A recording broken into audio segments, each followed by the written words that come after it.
Hello guys, good morning. So today we do the castration and then we put the another vitamins for because they already 10 days. 10 days, 12 days. So we do the castration. So pakita ko sa inyo guys.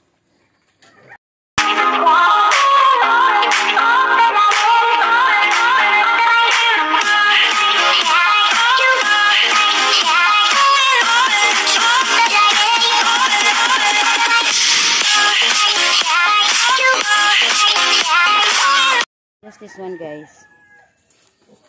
Already sterilized. Pakita guys, wala pa mag-video. Yan, yun ang itsura niya. Tahiin natin. Guys, linisin muna natin to. Ganyanin natin. Yan. Linisin natin sa labas natin itong itlog. Gamit ang ating gamit. Yan. So, need throw paper everything.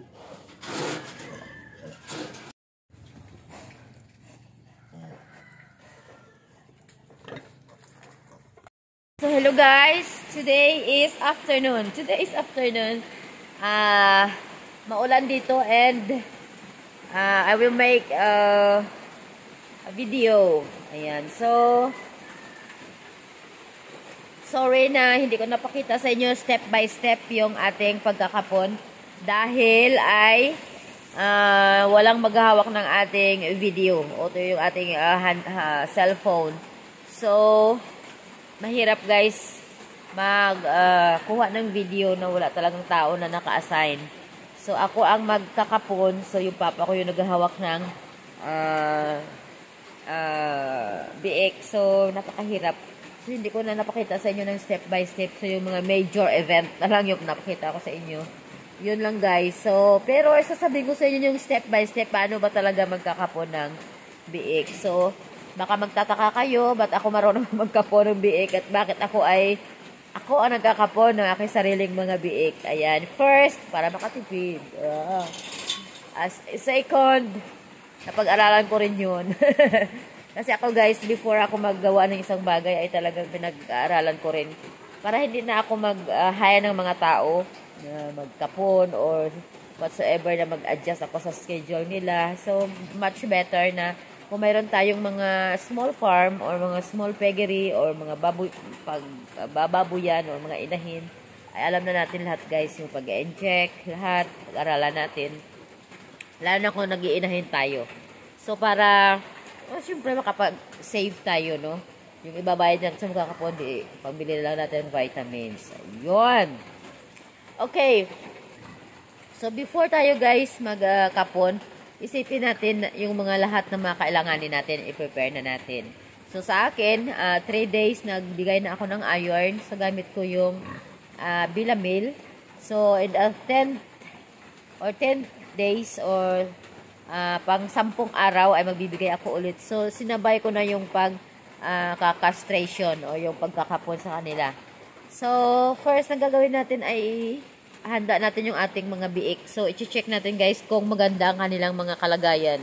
Kalagayan, so ano ba yung mga kalagayan nila? Kung baga wala silang lagnat or healthy sila. Ayan. So, hindi natin sila pwedeng galawin guys na mayroon na silang naramdaman kasi mag-double stress sa kanila.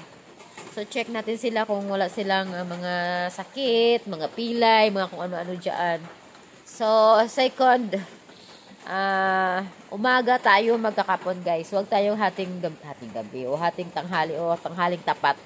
Ayan. So morning tayo magkapon para i-cool down. Cool bala ang may sipon ako guys, no, pasensya na. Malamig ang ang oras o yung ating paggagalaw. Ayan. So hindi sila masyadong ma-stress kung mainit na. Ayan. So umaga tayo gawa ng ating castration. And then, syempre sa umaga, ay magpapakain tayo ng ating inahin. So, after that, maglinis tayo guys ng kulungan. So, after natin i-check yung mga biik is maayos naman. Ready na sila na kakapunin natin yung mga lalaki. So, linisin natin yung ating mga kulungan. So, kasi bawal yan sila mabasa guys. Kasi baka infection sila dahil may sugat na sila. So, ilinisin natin. So, usually, hindi naman ako lagi naglilinis ng mga bleach dahil nga may mga biik tayo. So, clean water lang. So, kung may ihi dyan, may tae, linisan natin yan lahat, paligid.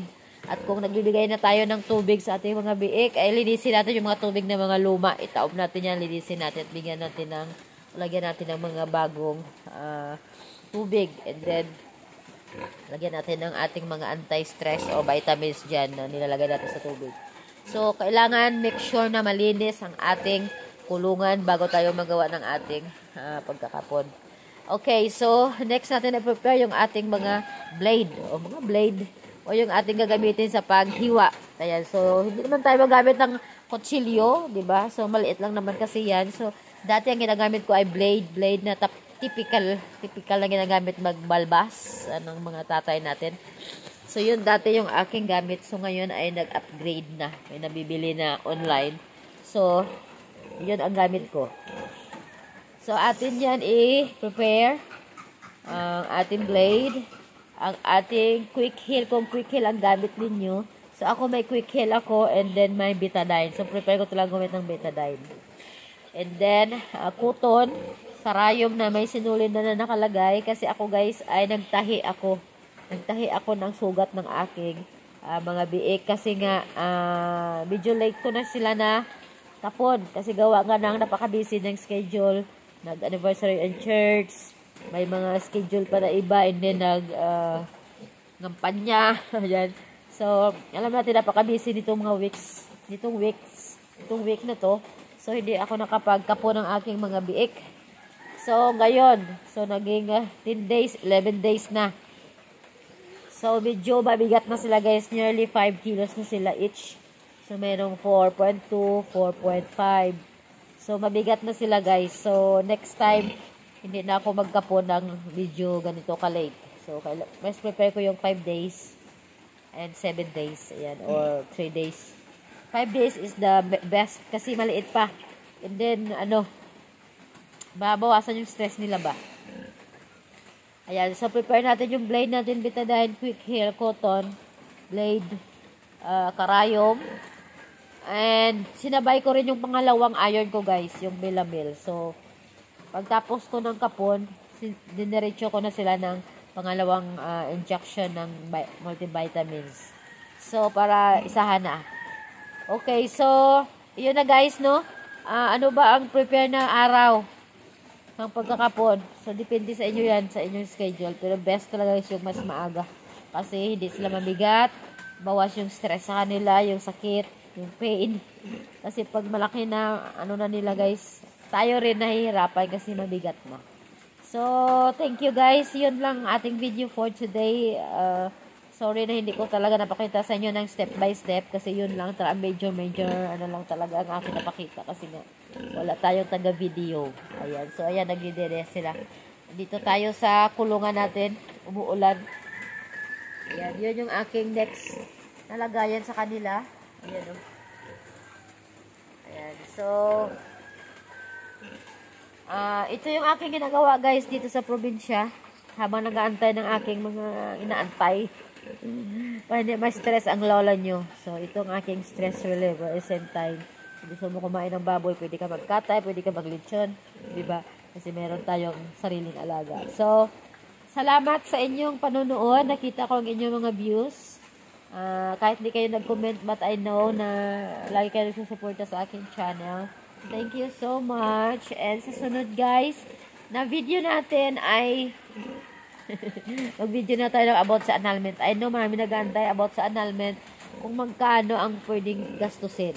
Ayan. So, ito ay parang patras sa daily vlog ko lang ito, guys.